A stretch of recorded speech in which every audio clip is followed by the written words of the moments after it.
Hello नमस्कार बंधु, हमारे चैनल में आपका स्वागत। हम आपको बहुत ही महत्वपूर्ण जानकारी देने वाले हैं अतिथि शिक्षकों के नियमितीकरण को लेकर। सुनील सिंह परिहार जी ने क्या कहा है? प्रदेश अध्यक्ष ने अतिथि शिक्षकों के नियमितीकरण को लेकर सरकार से क्या बात हुई, इसके संबंध में पूरी विस्तार से मैं जानकारी देने वाला हूँ। सुनील सिंह परिहार जी का कहना है कि सरकार से बात चल रही कि अतिथि शिक्षकों की जल्द से जल्द विभागीय परीक्षा लेकर उनको नियमितीकरण किया जाए और अतिथि शिक्षकों को अभी निकालने पर रोक लगा दी गई है। किसी भी अतिथि शिक्षकों को प्रमोशन या ट्रांसफर से बाहर नहीं किया जाएगा। ठीक है फ्रेंड, जब तक सत्य चल रहा है, सत्य एंड होने तक अभी तक अतिथि शिक्षकों को नहीं निकाला जाएगा। और बहुत ही महत्वपूर्ण खबर है, और बोला गया है कि अगर जिन अतिथि शिक्षकों को कोर्ट केस लगाना है वो अपनी मर्जी से कोर्ट केस भी लगा सकते हैं। ठीक है फ्रेंड्स, और अतिथि शिक्षकों की नियमितीकरण के लिए भरपूर प्रयास किया जाता है। सरकार से ही बात की जा रही, शिवराज सिंह चौहान जी से ही बात की जाएगी। इनने जो वचन दिया था उसे जल्द पूरा करवाया जाएगा। तो क्या कहना है सुनील सिंह परिहार जी का अतिथि शिक्षकों के नियमितीकरण को लेकर और हाई कोर्ट में केस लगाने को लेकर, इसके संबंध में पूरी विस्तार से हमने जानकारी दी है। अब वीडियो में बने रहे, वीडियो पूरा देखें। वीडियो अच्छा लगे तो लाइक करें और चैनल को सब्सक्राइब बिल्कुल ना, अपडेट पाने के लिए। सुनील सिंह परिहार जी ने क्या कहा है, अब वीडियो में बने रहे, वीडियो पूरा जरूर देखें। साथियों नमस्कार। जैसा कि आपको विदित है, हमारी टीम अतिथि शिक्षकों के हित में लगातार काम कर रही है। आज भी हम भोपाल में रहकर अतिथि शिक्षकों के हित में हमने अधिकारियों से चर्चा की है। हम देख रहे हैं कि डेली प्रमोशन और उच्च पद प्रभार से हमारे हजारों अतिथि शिक्षक बेरोजगार हो रहे हैं। हमने अधिकारियों से भी आग्रह किया है, या तो सत्र के अंत तक इस प्रक्रिया को टाल दिया जाए, यानी जिनका प्रमोशन हुआ है उन सभी शिक्षकों का रिलीविंग उनकी सत्र के बाद हो, और यदि अभी रिलीविंग उनकी की जा रही है तो रिक्त पदों पर अतिथि शिक्षकों को करने का आदेश जारी करें। और हमें उम्मीद है कल की तारीख में अतिथि शिक्षकों के हित में हम आदेश जारी करवाएंगे। या तो ये प्रक्रिया यहीं रुकेगी, और नहीं रुकेगी तो रिक्त पदों पर अतिथि शिक्षकों को समायोजित किया जाएगा। साथियों, किसी को भी चिंता करने की ज़रूरत नहीं है। हमारी टीम लगातार आप सभी के हित में काम कर रही है। आप सभी को बधाई देता हूं कि सरकार हमारे पक्ष की बनी है, और जल्दी से जल्दी हम अपने आदेशों को जारी करवा लेंगे।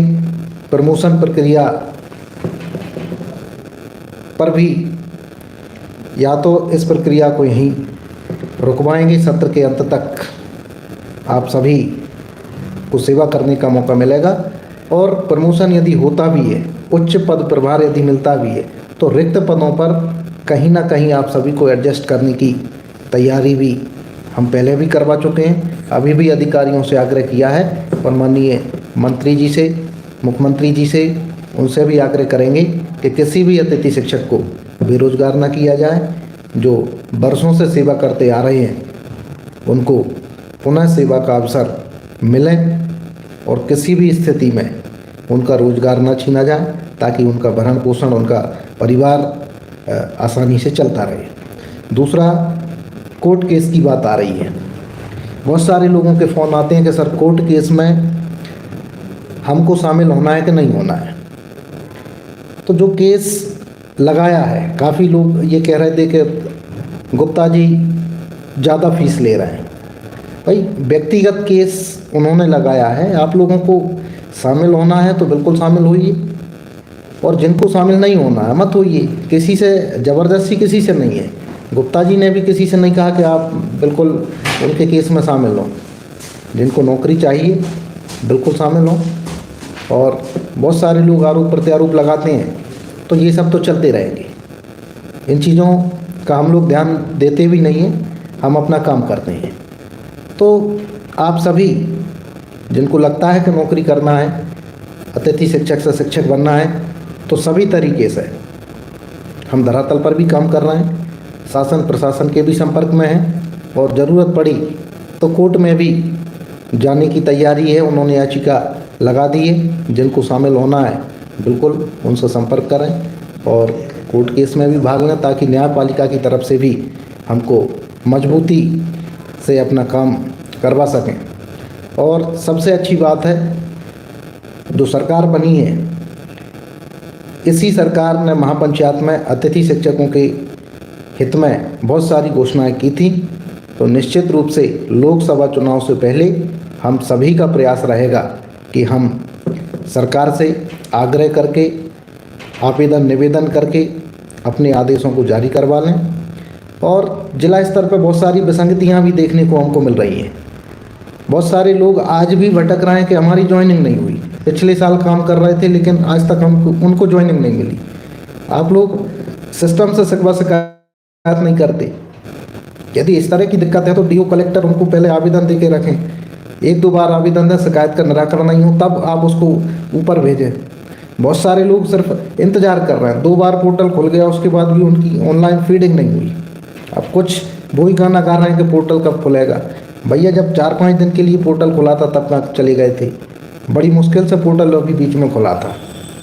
अभी फिर भी जिनकी ज्वाइनिंग बाद में हुई है उनके लिए भी हमने शासन प्रशासन को लिखा था कि रिक्त पदों पर इनकी ज्वाइनिंग हो।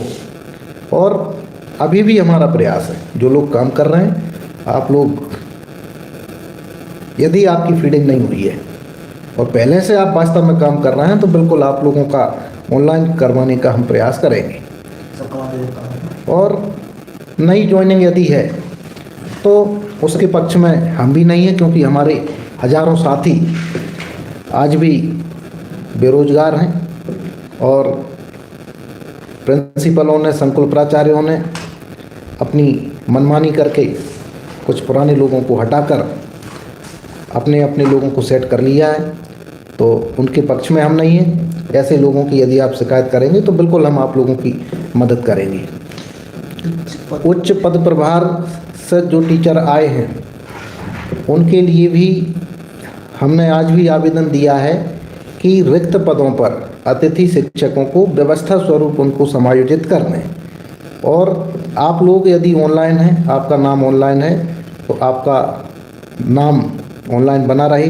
दूसरी जगह भले आपको किसी भी पद पर एडजस्ट कर दें, व्यवस्था के रूप में जहाँ भी आपको भेज दें, तो आप वहाँ काम करते रहें ताकि आपका सत्र पूरा हो जाए।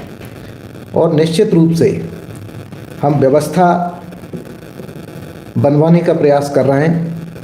अतिथि शिक्षकों से हमने पहले भी आग्रह किया था कि हम कर्मचारी बनकर काम करें, किसी भी पार्टी के एजेंट बनकर काम ना करें। बहुत सारे लोगों ने हमको भी गालियां दे रहे थे, बीजेपी के दलाल हैं।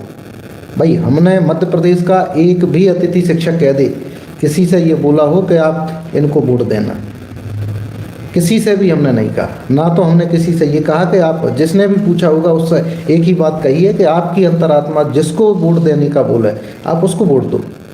किसी का समर्थन नहीं किया हमने और किसी का विरोध भी नहीं किया। लेकिन फिर भी बहुत सारे साथियों को पक्का विश्वास था कि कांग्रेस पार्टी की सरकार बनेगी। खुला आप लोगों ने समर्थन किया और जिस चीज़ से हम सब बार बार मना कर रहे थे कि विरोधी का टैग मत लगवाओ, वो टैग भी अतिथि शिक्षकों ने लगवा लिया। अभी हमारे साथियों ने 1-2 वरिष्ठ नेताओं से मुलाकात की थी, चर्चा की थी। उसमें ये बात फिर से सामने आई कि नहीं, आप लोग तो अतिथि शिक्षक तो हमारे विरोधी हैं। फिर भी जहाँ तक हम लोगों का मानना है, अतिथि शिक्षक समन्वय समिति की जो टीम है उसका जो निर्णय था वो सही था। हमारा जो अनुमान था वो भी सही था। आज सरकार हमारी है और जो भी निर्णय हम चाहेंगे वो निर्णय अब करवा लेंगे।